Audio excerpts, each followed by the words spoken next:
from Patrats Company 72nd, sir. Will, ano ang pinakamagandang paggamit ng Capco? Sa pag kilos ng Capco, sir, malaking ikatulong sa mga regular na sundalo dahil marami man talaga yung Capco na bawat detachment na mag-conduct ng patrol para mamonitor kung ano talaga yung kilos ng mga masasamang tao na kung may balak sila lumapit sa bawat barangay. So madali lang ma-treat up sa mga Capco, sir, kasi nag-conduct man ng patrol ng bawat detachment ang kadre namin, sir. Ano rin yung ano yung may experience ka ba na mali yung pagkagamit sa Capco? Mali yung employment? Kung kumbaga, sir, may mali man ang deployment, sir, dahil kami susunod lang kami sa utos ng kadre namin, sir. Tapos, sir, ikaw, di ba dati ka sa kabila noon? Opo, sir. Nung nag-ooperate kayo noon, ano yung effect niyo kung may Capco sa paligid?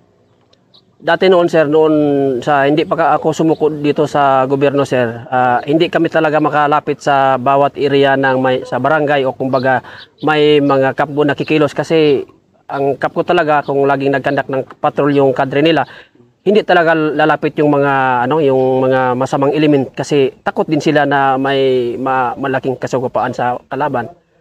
Malaki na bang ikaw sa hindi ka pa Capco noon, sa kabila ka pa, malaki bang respeto mo dun sa Capco na yung capabilities niya? Halimbawa sa gira kung capabilities ng isang Capco. Uulitin mo sana, sir. Yung halimbawa, di ba sa kabila ka pa? Opo, sir. Hindi ka pa Capco. So kung ikaw, anong estimate mo sa isang Capco kung maglaban kayo? Nirespeto mo siya, magaling din to sa gira, gano'n?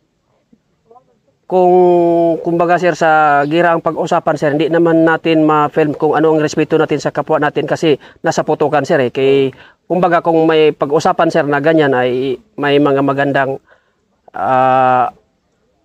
programang gobyerno na bigyan ng yung nasa bundok, bigyan ng pagkataon na sumusuko. Talaga, sir, malaking respeto ang nasa bundok kahit Capco basta makiusap, sir, sa kapwa na tao, sir. Hindi, ang ibig sabihin, roll.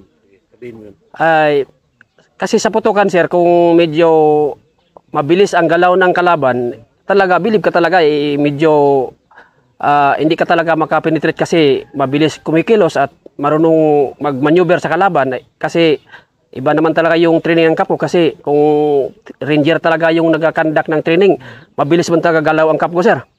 Ganon din yung galaw ng Capco. So, nung sa kabila ka pa, takot ka rin sa Capco? Kung sa ganyan ang tanong, sir, kapag kung nasa bakbakan, sir, kung maka-conduct ng nakaposisyon naman ang Capco, sir, takot naman din ang nasa kabilang panig, sir. So, paunahan lang. Opo, sir. Ano ka-importante sa'yo yung palaging may Capco sa isang lugar? Ano ka-importante yun? Sa amin talaga sa ngayon, sir, napakahalaga yung Capco, sir, kasi sa amin kung hindi talaga kami naging Capco, sir, hindi namin kayo namit ngayon, sir. Ano pa?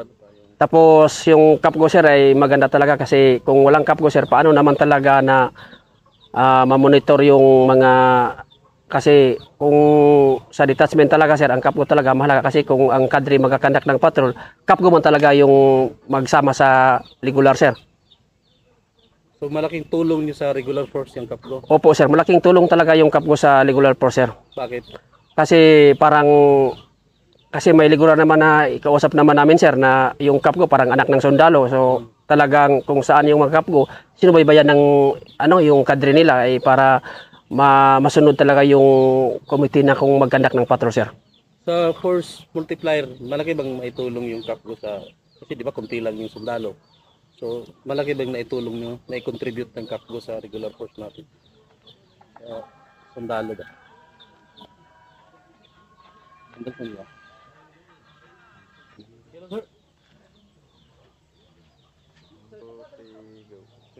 So, kung yung nung sa kabila ka pa, takot ka rin na may presence ng Capco lagi sa... Matatakot talaga yung kabilang panig, sir, kapag may Capco bawat barangay, sir. Kasi hindi naman sila kasi yung ilang diskarte, sir, kumbaga hingi sila sa bawat bahay kung may mga tindahan. So paano lang magpasok doon kung may kapgo talaga nagagalaw doon sa barangay, sir? Hindi talaga sila makalapit doon. So ibig sabihin, sir, may takot din kami sa sundalo o sa kapgo noon, sir. Pero bilang kapgo naman ngayon, ano ba yung sa'yo? Mas maganda ba kung maganda yung initiative nung naghahawak sa inyo? Lalo sa patrol? Yung commander niyo, detachment commander, Opo, sir. sa initiative na kumuha ng info. Effective ba yun kung magaling siya? Ulitin mo, sir. Hindi ko talaga Kung maano, sir. magaling yung commander niyo, detachment commander niyo, magaling sa patrolling, magaling kumuha ng info. Effective ba yun? Yung sa isang lugar? So malaking sir, effective yan sa isang lugar, sir, na ang isang kadre, sir, na talagang laging naghanda sa patrol at nagkilos at kasama yung mga kapwa. Malaki talaga ang sir, yung impact sa isang barangay, sir, o sa isang area, sir. Nakakuha kayo ng info lagi. Sa impos talaga, sir, kung may talaga nagkikilos dyan sa isang area, sir, makuha talaga yung impos, sir, kasi lagi naman na monitor, mas lalo naman ang kadre kung may mga kaibigan doon sa isang barangay. Hindi pa talaga nagkandak ng patrol, ay alam na ng detachment commander na may mga masasamang tao doon na lalapit sa barangay nila kasi may mga contact din sila doon sa bawat barangay. Kayo rin yung mga kapwa, may taga dito ka, di ba? Opo, sir. Kilala yung mga tao. Nakakakuha ka rin ng mga info sa kanila. Yung kaibigan mo doon sa barangay niyo. Opo, sir. Nagbibigay ng info sa inyo. Opo, sir. Sige, sabihin mo. So ako, sir, hindi talaga ako taga rito, dito lang at po ako nagjo-duty, sir, kagaya ng example, sir, sa kagaya ng lugar namin doon sa area ng Ico sa Davao del Sur, kung baga doon ako, kung ang maganda talaga, sir, yung kahit kapgo ka o either regular ka, yung makibagay ka o makisama ka sa isang civilian, so madali mo talaga makukuha yung kung anong balita na doon sa kapiligiran, sir.